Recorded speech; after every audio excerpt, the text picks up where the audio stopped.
En Éthiopie, les élections ont lieu le lundi. Après 8 années au pouvoir, le Premier ministre Abiy Ahmed est sur le point de rempiler. Si plus de 50 millions d'habitants sont appelés aux urnes, tous ne pourront pas voter car dans certaines régions, les violences empêchent la tenue d'un quelconque scrutin. On va en parler avec Sabine Planel. Bonjour à vous et merci d'être sur France 24. Vous êtes chercheuse à l'Institut de recherche pour le développement et rédactrice en chef de la revue politique africaine. Commençons par le mandat de Abiy Ahmed qui touche à sa fin après 8 années au pouvoir et qui espère rempiler. D'abord, quelles ont été ses grandes réalisations? On parle souvent de la modernisation de la capitale, Addis Abeba. La modernisation de la capitale, ça a été faite avec une très grande brutalité et c'est surtout manifesté certes par un changement radical de paysage urbain, mais aussi par le départ le- dans la violence, la destruction des habitats et le départ des habitants du centre-ville. La plus grande réalisation d'Abiy Ahmed, si on peut dire, c'est quand même la guerre civile. Donc je ne sais pas si on peut tout à fait parler d'une réalisation. La guerre civile, c'est largement la manière dont le gouvernement a utilisé de la force, de la violence militaire, dont il n'a pas utilisé des forces de police pour calmer en fait des affrontements intercommunautaires et surtout dont il a enrôlé l'essentiel des populations civiles de son pays dans des conflits armés. Mais dites-moi si je me trompe, mais quand Abiy Ahmed est arrivé au pouvoir il y a 8 ans, il y avait un grand espoir d'ouverture. Il a même reçu le Nobel de la paix. Et patatras, il y a eu donc cette guerre extrêmement sanglante entre 2020 et 2022 avec 600 000 morts dans le Tigré. Qu'est-ce qui s'est passé? Pourquoi est-ce que Abiy Ahmed a échoué? Il y a plusieurs raisons. Très vraisemblablement, il a eu un prix Nobel de la paix pour un rapprochement qui a été qualifié d'historique avec l'Érythrée, rapprochement qui après s'est matérialisé dans la guerre du Tigray entre une alliance militaire entre le gouvernement fédéral d'Abiy Ahmed et le gouvernement érythréen. Également, non, je suis perdue. Euh, Oui, on parlait donc Qu'est-ce qui... on parlait du Nobel Oui, de la paix, excusez-moi. donc ce rapprochement, il y a pas de souci, entre, l'Éthiopie et l'Érythrée et donc ça n'a pas empêché, cette guerre civile contre les autorités régionales du Tigré qui, a fait, 600 000 morts.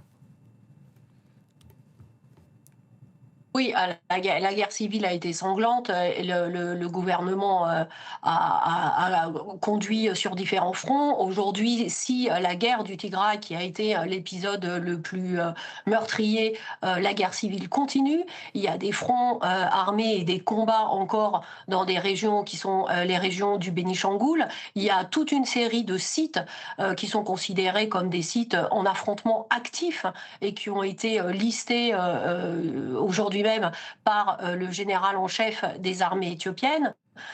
Donc ce conflit, ça a été une réponse d'Abiy Ahmed a une volonté de réformer l'État éthiopien en fait le désencastrant de son influence partisane qui a été jugée qu'il a jugée néfaste, l'influence de la coalition au pouvoir, coalition qui était dirigée, même si la direction était quand même un peu moins ferme sur les dernières années, par le TPLF, le parti du peuple, enfin représentant le peuple du Tigray. Et aujourd'hui, Euh, ce projet politique qui est le projet de modernisation d'Abiy Ahmed, le projet il est double, hein.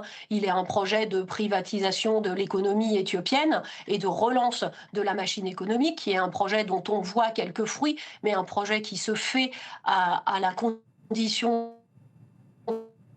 de- d'un arrêt des politiques redistributives qui était quand même la substance vous avez cette réforme de l'État pour aller vers quelque chose qui ressemble davantage au multipartisme, etc. Aujourd'hui, il y a des élections qui sont censées donner des gages à cette volonté d'ouverture politique et de reconnaissance d'un multipartisme. C'est la deuxième fois que des élections sont organisées en situation de guerre civile. Rien que ça dit énormément des conditions de tenue de ces élections. Est-ce que vous pouvez nous parler, Sabine Planel, de ce qui se passe en dehors du Tigré et donc de ces élections qui n'auront pas lieu, puisqu'il y a deux autres régions, à savoir la région d'Amara et d'Oromia, où le vote aussi est très perturbé à cause de tensions entre l'armée fédérale et certaines milices régionales? La commission électorale aujourd'hui a annoncé qu'il y avait à peu près la moitié des circonscriptions de ces deux régions-là qui ne voteraient pas.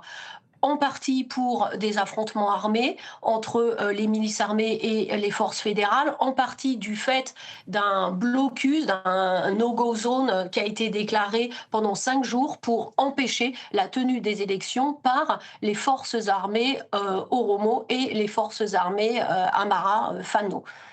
Donc pour toutes ces raisons-là, ces deux régions en fait constituent l'assise sociale, politique, électorale dont se revendique Abiy Ahmed, et c'est deux régions dont on aura à peu près la moitié des votants.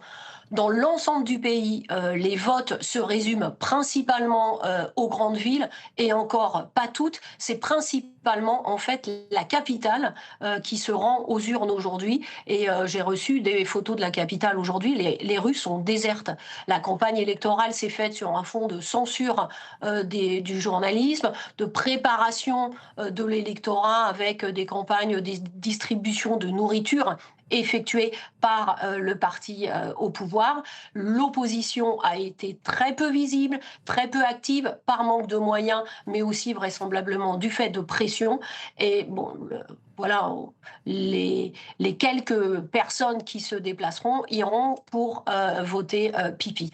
Donc il y a On une a des alertes question, là vous extrêmement soulevez, importantes et notamment. donc Sabine Planel, vous soulevez donc une question de légitimité, hein, puisque il y a des millions peut-être d'électeurs éthiopiens qui ne pourront pas se rendre aux urnes, et pourtant le Premier ministre, qui est certain de l'emporter, a besoin de retrouver une crédibilité à l'international. On a du mal à savoir comment il va le faire, au vu de ce que vous dites. Il a besoin d'un retour des investisseurs, il a besoin d'argent.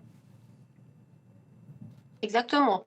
Il a besoin d'un retour des investisseurs, il a besoin d'effacer un peu son image de leader de guerre qui est pas très bonne pour les affaires.